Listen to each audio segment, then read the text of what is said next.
Memilih Prabowo di 2024 adalah kemunduran. Saat ini Prabowo adalah politisi yang memiliki elektabilitas tertinggi untuk maju di Pilpres 2024.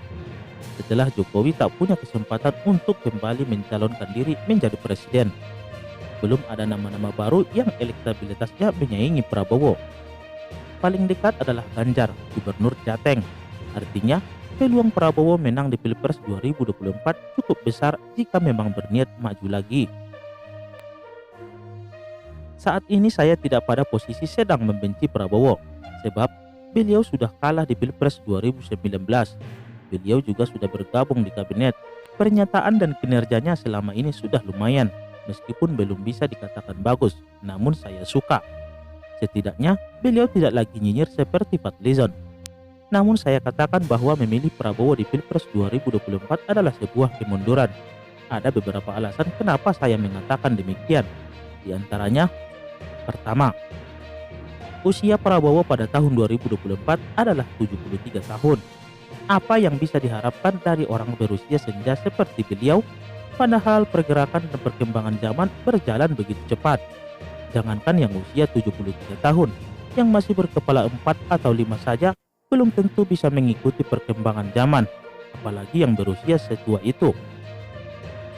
Kedua, Prabowo adalah masih termasuk bagian dari keluarga cendana.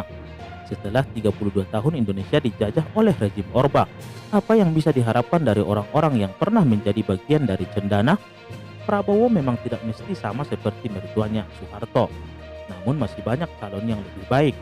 Jika memang tidak ada lagi calon yang berkompeten, mungkin menjadi logis jika akhirnya memilihnya.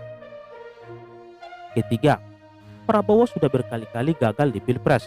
Kegagalan ini menunjukkan beliau adalah sosok yang inferior. Kekalahan berkali-kali di Pilpres menunjukkan bahwa beliau bukan ahli strategi yang handal. Seorang ahli strategi yang handal bisa belajar dari kegagalan pertama agar jangan jatuh ke lubang yang sama.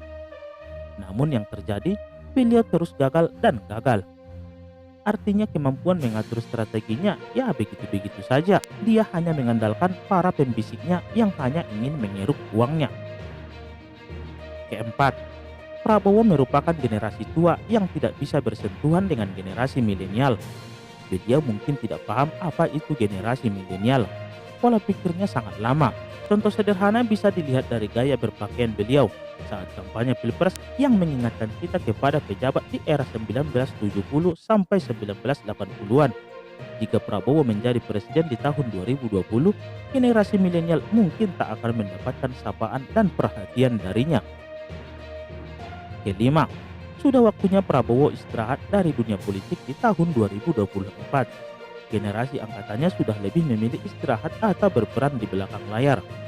Orang-orang seperti Megawati lebih milih jadi kingmaker dibanding petarung di lapangan. Bu Mega sadar bahwa masa untuk bertarung sudah habis. Saatnya menjadi kingmaker yang tangguh. Pun demikian dengan Prabowo. Masa untuk bertarung sebenarnya sudah habis. Hanya saja beliau tetap nekat dan merasa yakin bisa memenangkan pertarungan. Keenam, kader-kader Gerindra sepertinya tak pernah berubah. Kapasitas mereka masih belum terbukti. Fadlizon bahkan masih saja nyinyir. Jika Prabowo menjadi presiden, orang-orang seperti Fadlizon bisa menjadi menteri. Saya sih tidak rela jika di kabinet ada wajah-wajah seperti Fadlizon.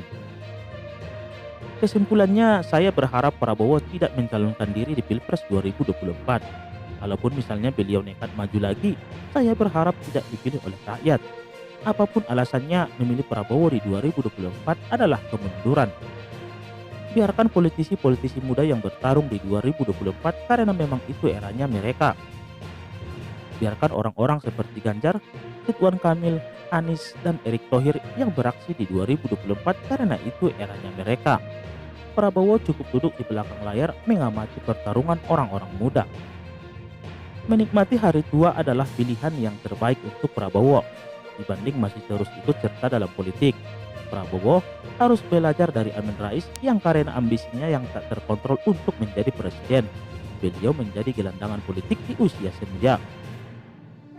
Saat ini nama Prabowo sedang pada posisi bagus. Jangan sampai nama yang sekarang sudah bagus harus tercemar hanya karena nekat maju di Pilpres 2024.